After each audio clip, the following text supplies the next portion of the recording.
A chilling billboard by Rev 18 in Fayetteville, West Virginia, displaying the faces of 5 solemn children with dark, piercing eyes.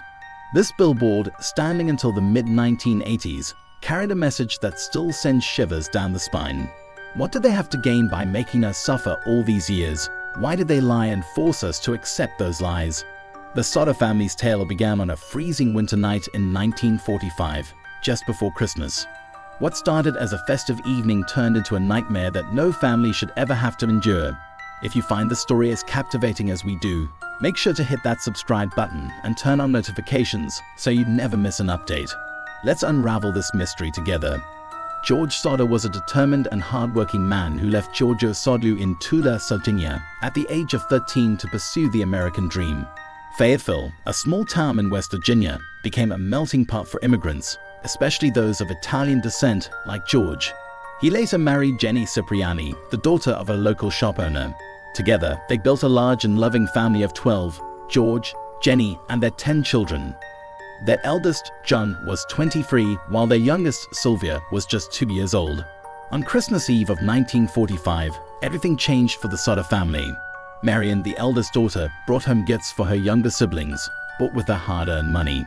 The excited children pleaded to stay up late, and Jenny, caught up in the festive spirit, agreed as long as they took care of their chores. At 12:30 a.m., Jenny was awakened by a phone call. The voice on the other end asked for someone she didn't know, accompanied by the sounds of clinking glasses and laughter, suggesting a party. After apologizing and explaining it was a wrong number, she received an odd laugh in response. Puzzled, Jenny noticed the curtains were open and the lights still on. Marion was asleep on the sofa, and assuming the younger children were in bed, Jenny planned to scold them for leaving the lights on, which was unusual for them. Feeling uneasy, she went back to sleep. At 1:00 a.m., Jenny was startled by a loud crash from the roof but dismissed it and went back to sleep. Half an hour later, she woke to the smell of smoke and saw flames consuming George's office near the fuse box and telephone. George, Jenny, their eldest children John, Marion, George Jr., and their youngest daughter Sylvia quickly escaped, calling for the other 5 children to come downstairs. Silence was their only response. Every effort to save the children seemed futile. George's coal trucks, which had worked perfectly earlier that day, now refused to start. The house ladder was mysteriously missing from its usual spot, despite George and John's desperate search. A nearby water barrel was frozen solid, rendering it useless. Marion ran to a neighbor's house to call the fire department, just 2.5 miles away, but the call wouldn't connect. The neighbor then flagged down a passing motorist who tried calling from a tavern phone but got no response. Eventually, it reached Fire Chief H.A. Morris, who shockingly admitted, "We are low on manpower due to Christmas. I do not know how to drive the truck." The fire department finally arrived 7 hours later, the next day. As the hours passed, the family watched in despair as their house crumbled, assuming the 5 missing children had perished in the flames. When firefighters finally arrived, including Jenny's brother, they found no remains, which was puzzling. Research indicates that complete cremation without physical handling is improbable. However, conflicting sources suggest the fire burned throughout the night, and with the mishandling of the scene, it's possible the bones were either lost or buried too deep to be recovered without proper excavation. 4 days later, George and his wife, overwhelmed by the sight of their burned home, covered the site with dirt, intending to create a memorial garden for their lost children. The following day, a local inquest concluded there was no foul play involved, attributing the fire to faulty wiring. Morris, 14, Martha, 12, Louis, 9, Jenny, 8, and Betty, 5 were officially declared dead on December 30, 1945. However, the family's story did not end with the fire's ashes. They began to question the official reports, voicing their suspicions and identifying potential suspects. With the help of private investigator C.C. Tinsley, they embarked on a tumultuous journey seeking truth and justice. One theory pointed to foul play. If an electrical issue caused the fire, why did the family's Christmas lights stay on? The missing ladder was found hidden 23 meters away, and the telephone line had been deliberately cut, not burned. Jenny discovered a similar fire that claimed 7 lives, where remains were found despite the fire lasting just as long. A morgue employee confirmed the Sodder fire couldn't have completely destroyed all traces of the children. The truck failure was also puzzling. In a 2013 interview, George's son-in-law suggested they might have flooded the engine in their haste to start it. Morris admitted to burying a beef liver in a box to fake remains and deter the family's search, adding to their worries. Later, young Sylvia found something resembling a napalm bomb in the ashes, though its nature remains unclear. Two main suspects emerged. An insurance salesman had visited the Sodder home months earlier, and when George declined his services, the man issued a chilling threat. "Your house will go up in smoke, and your children will be destroyed. You will pay for your remarks about Mussolini." George's outspoken disdain for Mussolini had caused tension in the community.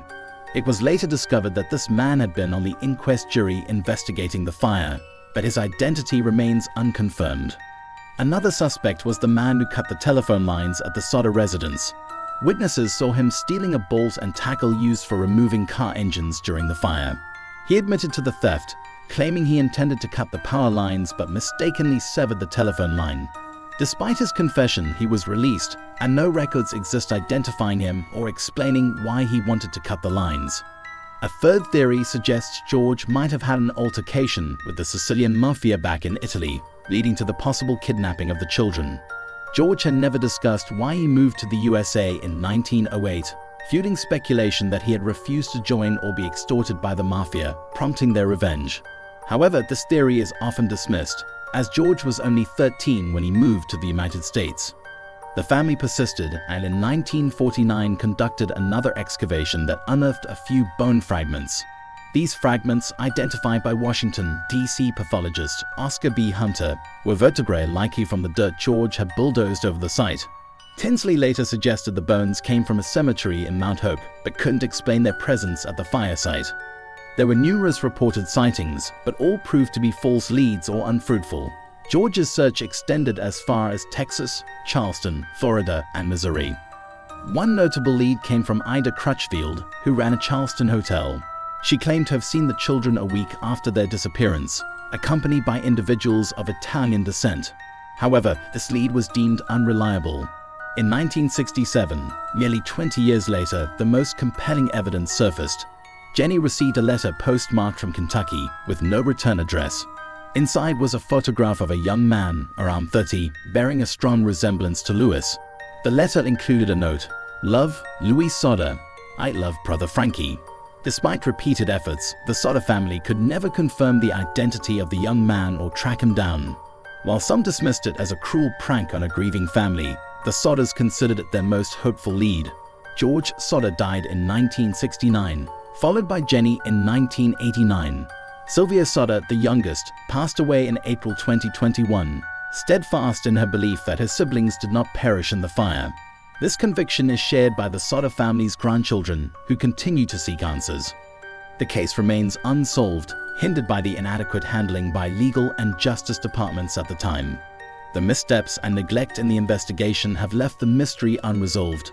Despite various theories and evidence, the most plausible conclusion remains that the children likely perished in the fire that fateful night.